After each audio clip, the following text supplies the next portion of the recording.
Why not 175 అని ఎలక్షన్ల జోరుగా ప్రచారం చేసిండ్రు పంకపాటోళ్ళు. తప్పకుండా ఈ తాప కూటమి అధికారంలోకి వత్తదనే ధీమాతోనున్నారు సైకిల్ గిలాసా పాటోళ్ళు. ఇక ఎలక్షన్లు అయిపోయినాక ఏపీలో కూటమే గెలవబోతుందని కొందరు, లేదు లేదు మళ్ళా పక్క పంకపాటే వత్తదని ఇంకొందరు సర్వే చేసి చెప్పిండ్రు. కానీ ఇవాళ జగనన్న పంకపాటికి ఎన్ని సీట్లు వస్తాయో బయట పెట్టిండు.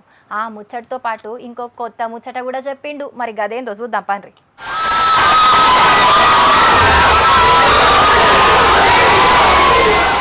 పంకపాటి కోసం పనిచేసిన ఐపాక్ టీమ్ ను కలిసిండి ఇయాల జగనన్న. విజయవాడ బెంజ్ సర్కిల్ ఉన్న ఐపాక్ ఆఫీస్ కు పోయి వాళ్ళతోని ముచ్చట పెట్టిండు. ఇన్నొద్దులు పార్టీ కోసం కష్టపడ్డందుకు అందరికి కృతజ్ఞతలు చెప్పిండు. మళ్ళా మనమే అధికారంలోకి రాబోతున్నాం, మళ్ళా చరిత్ర సృష్టిస్తున్నాం అని గిట్లా మాట్లాడుకొచ్చిండు.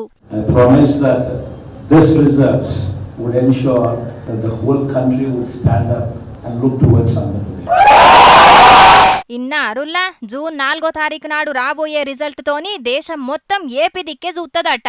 అవుసారు ఈ తాప మీకెన్ని సీట్లు రాబోతున్నాయి మరి?